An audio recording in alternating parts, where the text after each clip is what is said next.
So Lexus makes quiet, boring, and reliable cars for your grandparents, your aunts and uncles, and perhaps the in-laws that you actually like. But did you know that there is a black sheep of the family? You see, they took one of the most iconic Japanese vehicles ever built and slapped a Lexus badge on it. So our job today is to determine if a car that was designed for war zones has been properly relentless pursuit to perfectionized.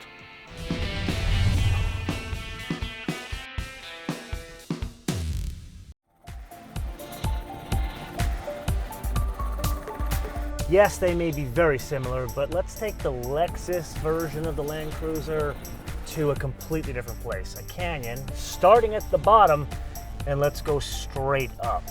Like in the Land Cruiser, it is indeed a lazy V8. Now, they rate this a little bit more in terms of horsepower than the Land Cruiser. I don't know why.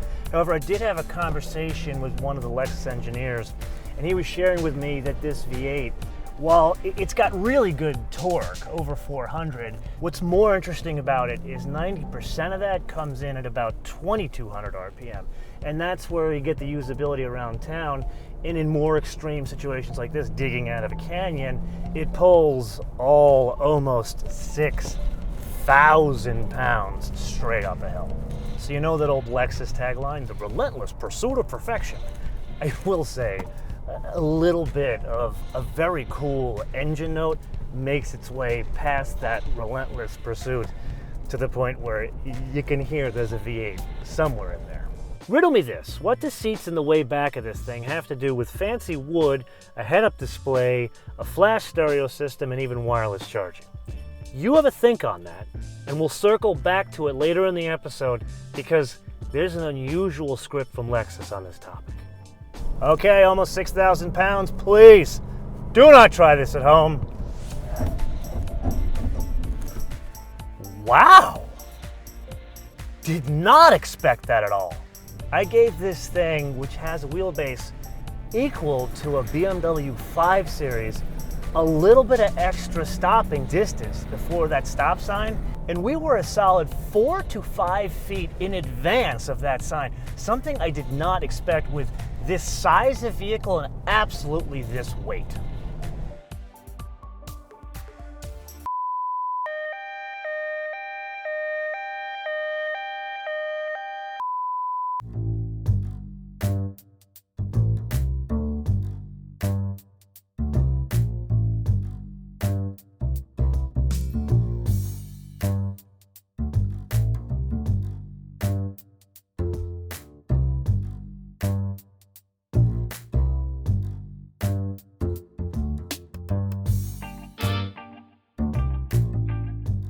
So a little bit behind the scenes here. When a manufacturer loans you a car, especially one like this, 100 grand, you take personal responsibility for it because you screw it up, you don't get another one. So as you can imagine, especially when we get into a vehicle that is this expensive, I really don't like taking them off-road, but I do want to try to get some articulation because that's what this thing is really designed for, right? It's making noises. We're in 4 low. I've raised the suspension, and let's see if we can get into crawl mode. Please don't try this at home, and hopefully we return this thing in one piece. Here we go. Here we go. Let's see if we get some articulation. Yeah. Oh, God. Now, this is why this is what you need over a crossover. Or shall I say, this is the difference between this and a crossover. Not exactly rock crawling, but we got some articulation going on back there. In a $100,000 vehicle. Okay. There we go. Some real off-roading. Hopefully we don't go off to the side. I'm going back home. Yes, it is indeed that time again to play your favorite game in mind, the options game with today's contestant, the 2019 Lexus LX570 3-row sport utility vehicle for $92,525. I'd like to point out that if this was a 2-row, it would be about $5,000 cheaper. This particular one is finished in a stunning shade of Nightfall Blue Mica with a very less than stunning black interior. To that, we add a luxury package, which is a bunch of stuff on the inside that is fancier, namely the wood. This one is glossy. I prefer the satin finish, which is available. $1,190. To that, we add the Mark Levinson reference surround sound audio system. Good, but not as good as the one we had in that X7, $2,350. Dual screen rear seat entertainment system. Wow, way more expensive than two fancy iPads, $2,005. Color head-up display, which is extra money on an almost $93,000 vehicle, $900. 21-inch split 10-spoke alloy wheels with black and machine finish, $745. A cool box. Now you would think this is a veritable bargain at $170, but upon further investigation, one must get the TV screens at $2,000 to get the $170 sort of refrigerator. How they're connected, I have no idea. Now, believe it or not, there is another bargain to be had in the heated wood and leather trimmed steering wheel. This one you don't need to buy another option to get it, and I used it in July in the California Republic, and it is wunderbar at $150. Then there's the wireless charging system, which I believe was standard on the Land Cruiser.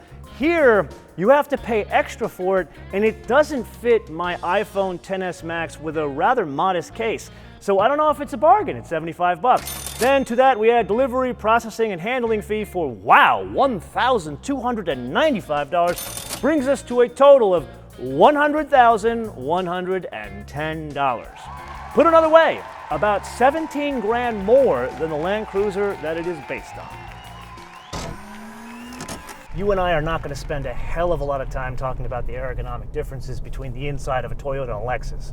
However, I'm going to point something out very important in this vehicle, which is significantly better than a Land Cruiser, and that is there is a real button for the fan. I would rather it be a knob like this, but at least you don't have to go into the screen and find the fan control by taking your eyes off the road and not paying attention to the traffic in front of you. Here, once you get used to the vehicle, your hand goes right down to the fan, and it's an easy adjustment.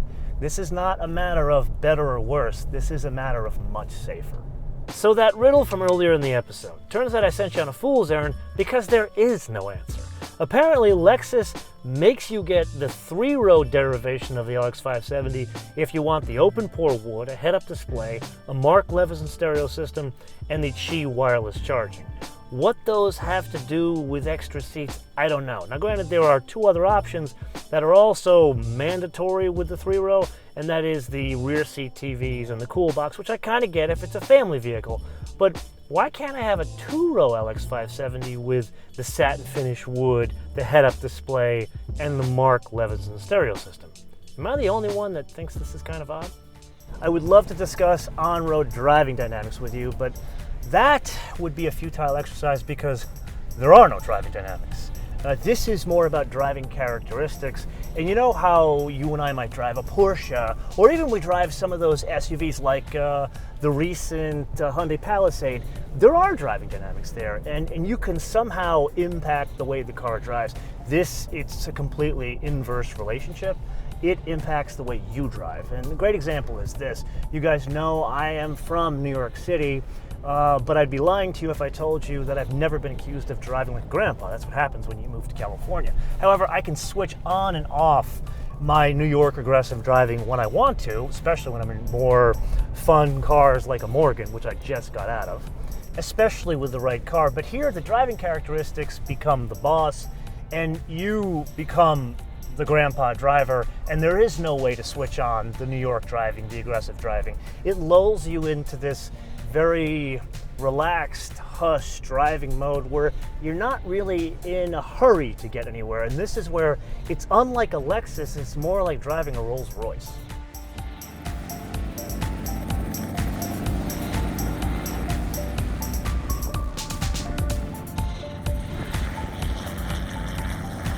Now let's press on to the steering, and this is somewhere you would expect me to say Wagon center feel.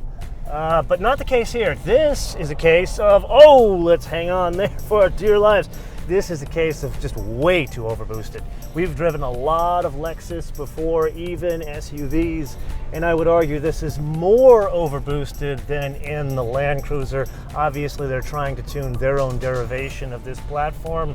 In this case, I would say stick to what Toyota did, because this is just, it's too much. There's no feel, and in a vehicle that is really designed to go off-road, I would want a bit more feedback. This is like my aunt's Cadillacs from the Boogie Down Bronx. I get it, 100 grand for an SUV is utterly ridiculous, but in this case, or say the Land Cruiser, not entirely out of the realm of possibility when you consider its capabilities, its resale value, and its reliability. But I've got this theory. Porsche has set the high watermark when it comes to pricing in either luxury or like super performance SUVs. You look at the Cayenne Turbo, it's what, 150 to 175,000 US base price, and can go to like 230, 235 with options. But my theory has now evolved because the likes of Bentley, Lamborghini, and Rolls-Royce, they saw this market that Porsche was playing in and said, hey man, we're leaving money on the table. But here's the problem with their assessment. People, when they buy a car that's above 250 grand, they're not buying it because of capabilities, resale value, reliability, functions. They're buying it because of style. They're buying it because they're trying to make a statement. And I don't care how fancy or good of a designer a car company has, you can't make a two-box design look impactful to the point of 250 grand or above. Case in point, look at the Rolls-Royce. That is an example of you giving a 3-year-old a piece of paper and a crayon. That's what you'd get back when you'd ask for a car.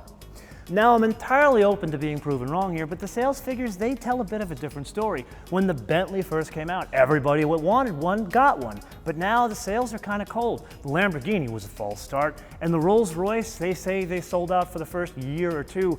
But you mark my words, once the newness wears off on that thing, the people that want a car that has high style, they're gonna want something with a folding top or a swoopy coupe, not something that's supposed to be practical or provide utility. And this is where I'm going to turn this around to you guys, because for the life of me, I cannot understand why someone would want to buy a practical utilitarian vehicle for somewhere between 250 and 400,000 US dollars.